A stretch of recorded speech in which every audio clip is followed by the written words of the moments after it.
শুষ্ক পাহাড়ের কোলে মরুভূমির নীরবতার মধ্যে দাঁড়িয়ে আছে এক পরিত্যক্ত নগরী, ভানগড়। সূর্য ডুবে গেলে এই দুর্গের ফটো বন্ধ হয়ে যায়। সরকারি নির্দেশ অনুসারে সূর্যাস্তের পর এই দুর্গে প্রবেশ নিষিদ্ধ। কিন্তু কেন? 16 শতকে গড়ে ওঠা এই দুর্গ একসময় ছিল সমৃদ্ধ বাণিজ্য কেন্দ্র। বাজার ছিল, মন্দির ছিল, প্রাসাদ ছিল, জীবন ছিল। কিন্তু আজ সেখানে শুধু ভাঙা প্রাচীর, ফাঁকা জানলা আর বাতাসের শব্দ। লোককথা বলে এই নগরীর পতনের পিছনে আছে এক অভিশাপ। এক তান্ত্রিক রাজকুমারীর প্রেমে উন্মত্ত ছিলেন।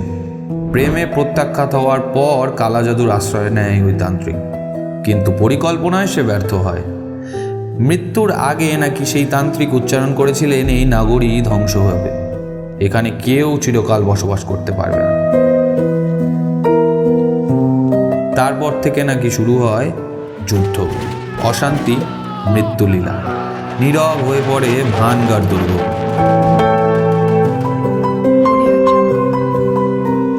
তবে ইতিহাস বলে অন্য গল্প।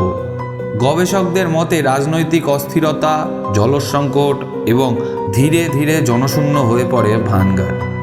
অর্থাৎ রহস্যের আড়ালে লুকিয়ে থাকতে পারে খুব সাধারণ বাস্তবতা। তাহলে প্রশ্ন, কেন সূর্যাস্তের পর প্রবেশ নিষিদ্ধ করা হয় এই ভানগড় দুর্গে?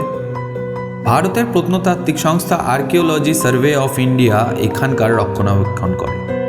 সরকারিভাবে ভুতুড়ে শব্দ ব্যবহার না করলেও স্থানীয়দের একাংশের দাবি, রাত নামলে শোনা যায় অদ্ভুত শব্দ। ভাঙা প্রাসাদের ভিতর থেকে নাকি এখনও প্রতিধ্বনিত হয় অচেনা পদাচরণ। হাজার হাজার পর্যটক প্রতিদিন আসে। কেউ খোঁজে ভানগড়ের ইতিহাস, আবার কেউ বা খোঁজে ভানগড়ের রোমাঞ্চ। কিন্তু সূর্য ডোবার সাথে সাথে ভানগড় আবার ফিরে যায় ভানগড়ের নীরবতায়। ভানগড় কি সত্যিই অভিশপ্ত, নাকি মানুষের কল্পনাতেই তৈরি করেছে এই ভয়ের আবহ? ইতিহাস আর রহস্যের মাঝখানে দাঁড়িয়ে থাকা এই দুর্গ আজও উত্তর খুঁজছে নিজের নীরবতার, আর হয়তো উত্তর খুঁজছি আমরাও।